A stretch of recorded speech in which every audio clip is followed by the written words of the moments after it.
इस मूवी में future time दिखाया जाता है जहाँ पर इंसानों की तादाद पृथ्वी पर बहुत ज्यादा बढ़ जाने के कारण इन्होंने अलग अलग ग्रह पर रहना शुरू कर दिया था। मूवी की स्टार्टिंग में हमें एंडी से मिलवाया जाता है जो बताती है कि अर्थ पर मेरे डैड एक मिलिट्री में थे।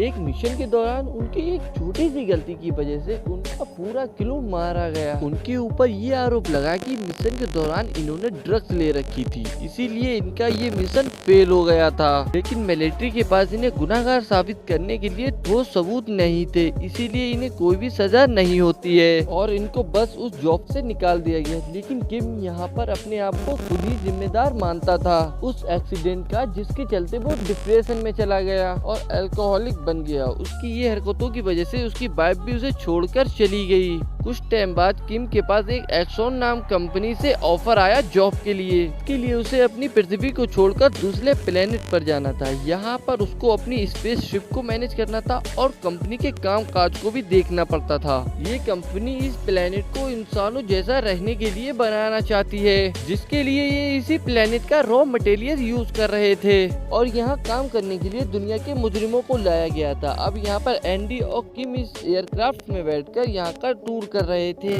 तब एंडी अपने डैड से कहती है कि आपने ये जॉब इसलिए विजिट की कि आप अर्थ की हर प्रॉब्लम से बचना चाहते हैं।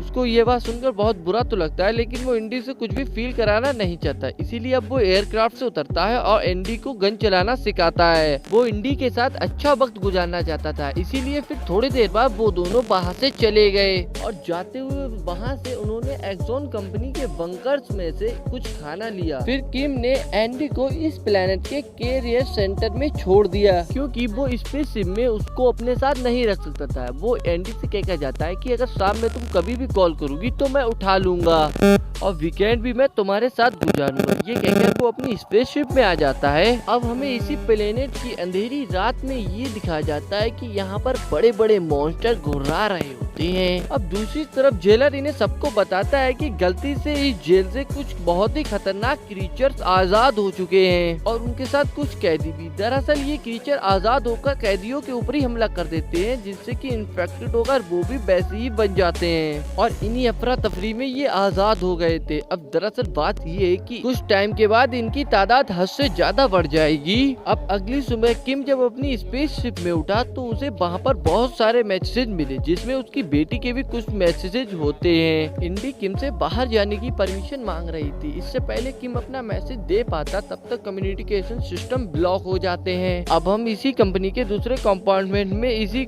कंपनी की मैनेजर से मिलते हैं, जो कि किम की बॉस होती हैं। इनका नाम ईरेक्स होता है। वो कर्नल को अपने पास बुलाकर उस रात में हुए हादसे के बारे में जानकारी देती हैं। जब जेल से वो मॉन्स्टर आजाद हुआ, उसने काफी सारे कैदियों को अपने संगत में ले लिया था। ये सुनकर कर्नल के भी होश उड़ जाते हैं। उन्हें मालूम था कि इसका नतीजा क्या होने वाला है, इसीलिए ये सारी खबर पूरी प्लेनेट में सभी लोगों को देना चाहते थे ताकि सभी लोग अपनी रक्षा कर सके। लेकिन लिलिक्स तो ये बात मानने को बिल्कुल ही तैयार नहीं थी। ये सब तो उसी की गलती का नतीजा होता है। अगर उसने ये सारी बातें इंसान को बता दी तो इंसानों को मॉन्स्टर में बदलने के कारण हमें जेल में डाल दिया जाएगा।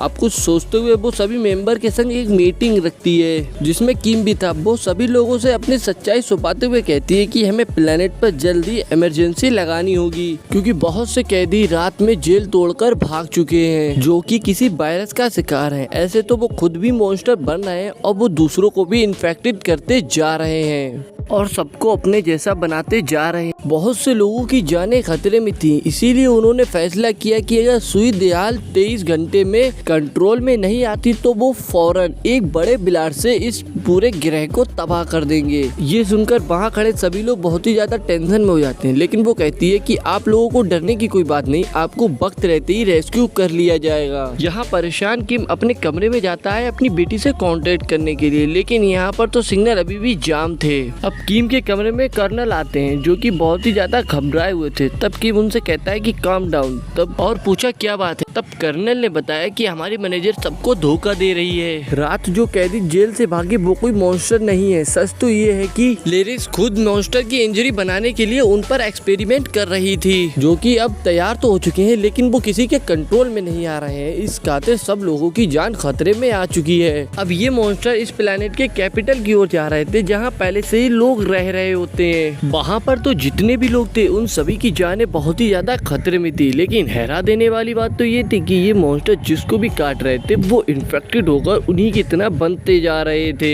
इस प्लेनेट के कैप्टन ने इस प्लेनेट को उड़ाने का भी इंतजाम कर लिया है। कर्नल किम को ये बताने आया था कि उस कैपिटल में तो इसकी बेटी भी है, अभी तुम समय रहते अपनी बेटी को बचा सकते हो। अब यहाँ पर किम कर्नल की बात मानते हुए इस कंपनी का ही एयरक्राफ्ट लेकर अपनी बेटी को बचाने के लिए अकेला ही निकल पड़ता है, लेकिन उसको पकड़ने के लिए लिरिक्स यानी कि उसकी बॉस ने उसके पीछे और भी लोग भेजे जिन्होंने उसकी एयरक्राफ्ट पर हमला भी किया, लेकिन किम उनकी नजरों से वहां से बचकर निकल जाता है। लेकिन इस दौरान किम का एरोप्लेन थोड़ा डैमेज हो जाता है, जिस कारण वह क्रैश होने लगता है और वो जाकर सीधे पानी में गिर जाता है। जब वह पानी से बाहर निकल रहा होता है तभी एक आदमी आकर अचानक से उसके सिर पर कुछ मार देता है, जिस कारण वह वहीं पर बेहोश हो जाता है। जब उसकी आंख खुलती है तब वह देखता है कि एक साय नाम के आदमी ने उसे गन पॉइंट पर रखा है और वो उससे पूछता है कि तुम कौन हो। तब किम कहता है कि मैं तो इन्फेक्टेड हुए लोगों को ढूंढने आया हूँ। जवाब में साय कहता है कि मैं एक खुद कैदी हूँ और जो लोग इन्फेक्टेड थे उन्हें क्रीचर ने पहले ही मार दिया है। किम इस लड़के को बताता है कि इस शहर के नीचे ही एक रेडियो वेक्टर लगा दिया गया है, जिससे कि 23 घंटे के बाद ये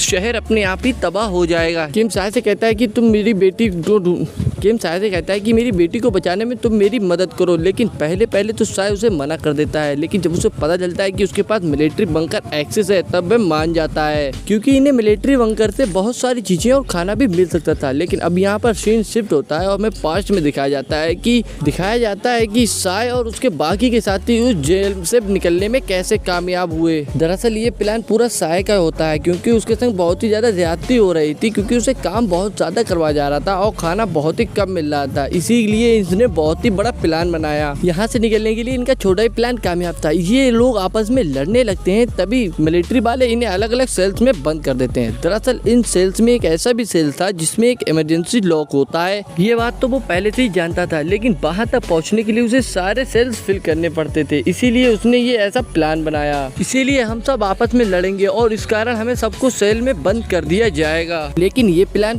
पूरा करना बहुत ही ज्यादा मुश्किल था, क्योंकि साय ने जिस लोग से लड़ाई की उन्होंने उसे बहुत मारा। फिर साय को एक ऐसे लॉकर में बंद कर दिया गया जहाँ पर बहुत सारी लेजर लाइट लगी हुई थी, जो वो हर टाइम घूमता रहता था और वो एक सेकेंड के लिए भी रुकता नहीं था। लेकिन अब यहाँ से सीन शिफ्ट होकर प्रेजेंट में आता है, जहाँ साय किम को लेकर एक क्लब में आया होता है। दरअसल इन्हें यहाँ से कैपिटल तक पहुँचने के लिए एक बस चाहिए होती है, जो यहाँ से इन्हें इलीगली मिल सकती है। बस के बारे में पूछने पर यहाँ का अटेंडेंट एक कपल की ओर इशारा करता है, जो कि नशे में धुत थे। ये देखकर किम कहता है डेंजरस, क्योंकि ये लोग बहुत ही ज्यादा खतरनाक थे, लेकिन इनके पास कोई रास्ता न होने के कारण किम उनके पास जाता है, लेकिन वो तो किम के ऊपर हमला कर देते हैं। किम तो उनको शांति से बताता है कि अगर उनकी बस वो हमारे कैपिटल ले जाने में मदद करेंगे तो वो उन्हें $2000 देगा। ये सुनकर कपिल बहुत ही ज्यादा खुश हो जाते हैं, क्योंकि इतने सारे रुपए देखकर वो तो रुक ही नहीं पा रहे थे। अब कहानी फिर से उसी पास्ट में शिफ्ट होती है, वहीं से कंटिन्यू होती है जहाँ पर साय लड़ाई करते समय इस जेल में बंद हो गया था।